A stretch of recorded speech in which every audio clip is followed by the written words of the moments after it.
हर कोई हनुमान बेनीवाल नहीं होता साहब, जिसको देखकर, जिसके आने की आहट सुनकर लाखों की भीड़ अपने आप बिन बुलाए बिन नौते आ जाए। बोलने के ढोल वाकई में सुहाने लगते हैं, लेकिन जब हकीकत जमीन पर उतरती है तब इसी तरीके के नजारे देखने को मिलते हैं, जैसे नजारे आज शहर के बीचों बीच शहीद स्मारक पर देखने को मिले नरेश मीणा के लिए किए जा रहे सत्याग्रह पर। करेंगे इसी मुद्दे पर चर्चा इस वीडियो में, इसलिए बने रहेगा आखिर तक हमारे साथ। नमस्कार, मैं हूं चेतना शर्मा।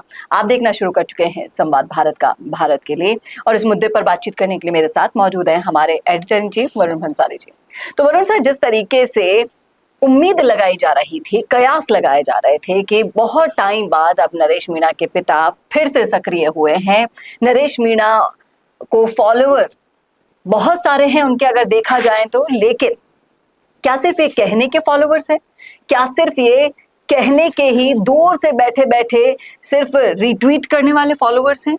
जमीन पर जब उतरने के लिए इनसे कहा जाता है तब ये लोग 100-150 लोग भी इकट्ठा नहीं कर पाए। ये है वो हकीकत जो कहीं ना कहीं तोड़ देती है उस इंसान को जो जेल में बैठा है, उस इंसान के लिए जिसके पिता सत्याग्रह पर बैठे हैं। क्या कहते हैं आप?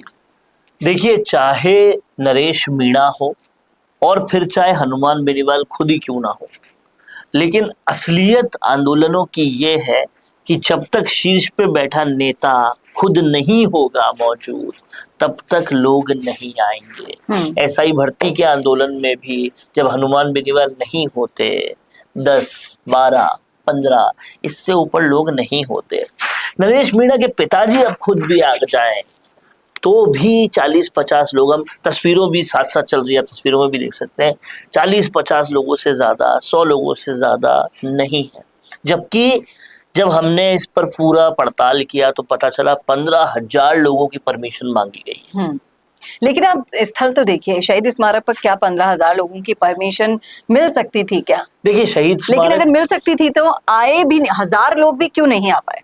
यही सबसे बड़ा सवाल है और इसका जवाब यही है कि जब तक शीर्ष का नेता नहीं आता, भीड़ नहीं आती। आप प्रहलाद, माफ कीजिएगा, आप थान सिंह डोली का आंदोलन देख लीजिए, कितनी भीड़ आई।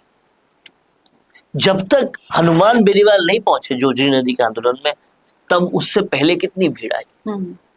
वैसे ही नरेश मीणा के आंदोलन में जब खुद नरेश मीणा थे तो हजारों के लोग आ गए, लेकिन जब नरेश मीणा नहीं है तो इससे ऊपर लोग नहीं आते। इससे पहले आपने देखा कि टोडा भीम समेत, दौसा समेत कई इलाकों में एसडीएम को ज्ञापन देने के कार्यक्रम रखे गए और हर बार बोला गया सोशल मीडिया पे इतने लोग आए, उतने लोग आए, नहीं आए लोग। लगातार गुहार लगा रहे हैं सोशल मीडिया पर कि आओ बैठो हमारे साथ। इसके पीछे सबसे बड़ा कारण ये है, जब लोग आते हैं, कोई अपनी दिहाड़ी छोड़ के आता है, कोई अपना काम छोड़ के आता है, उस काम से उसकी दिन की रोटी बनती है।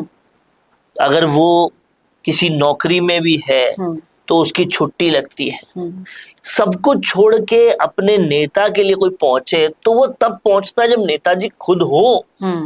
और इतना सब होने के बावजूद शायद थोड़ा सा शाम ढले तब थोड़ा सा इजाफा हो जाए इस भीड़ में, लेकिन इसका रिजल्ट जो है, इसका नतीजा जो है वो ये है कि नरेश मीणा को खुद की लड़ाई लड़ने के लिए खुद को ही तैयार करना होगा।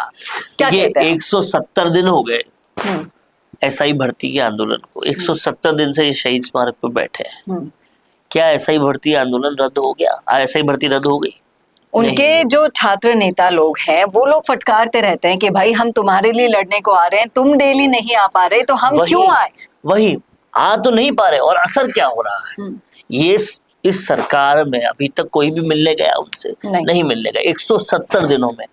अब ये तो वो है जिनके पीछे हनुमान बेनीवाल है, अधिकतर दिन वो भी आ जाते हैं, बैठ जाते हैं, उनके इंतजार में लोग बैठे रहते हैं। लेकिन अभी ये जो सत्याग्रह कर रहे हैं वहां बड़ा नेता तो मौजूद ही नहीं है।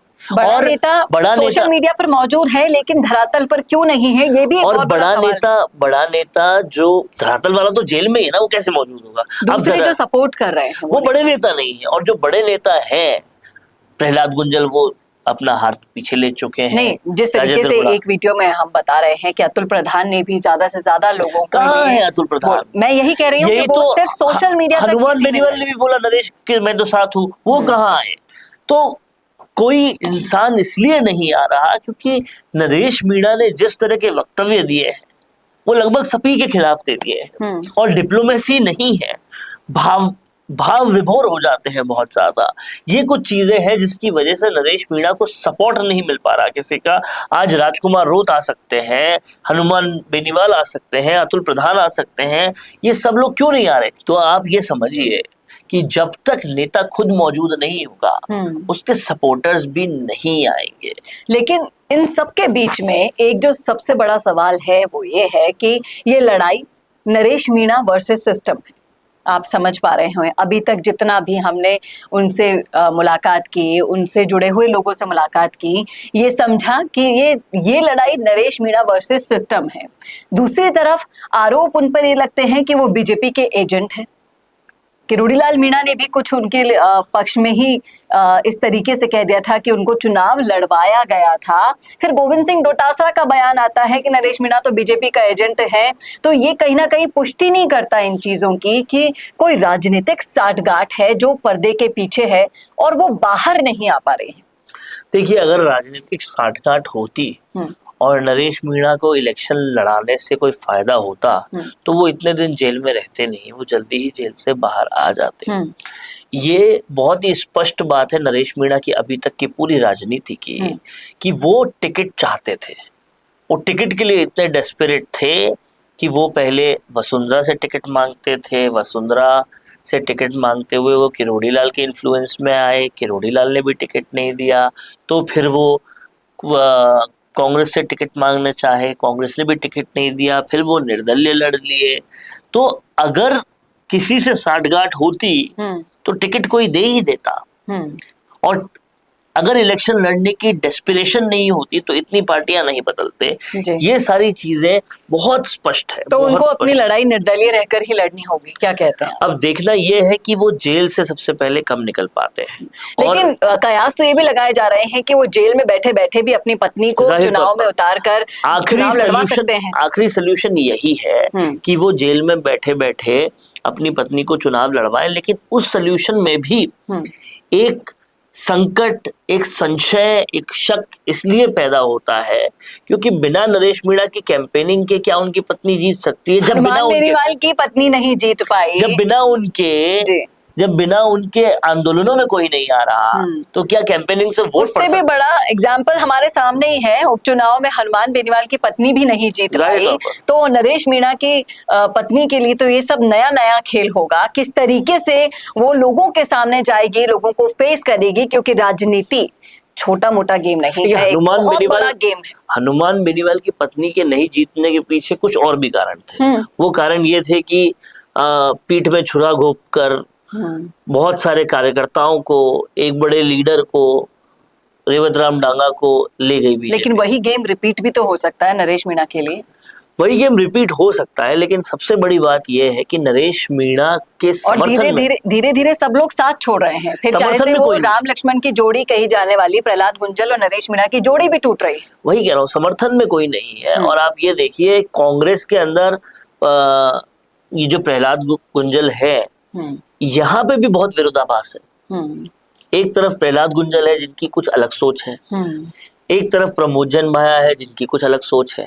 तो यहाँ पे भी अपने विरोधाभास बहुत अलग है। तो कहने का मतलब ये है कि इलेक्शन जीतना एक बहुत बड़े समर्थन की बात होती है। यहाँ छोटा समर्थन भी नहीं मिल पा रहा बिना नेता की मौजूदगी के।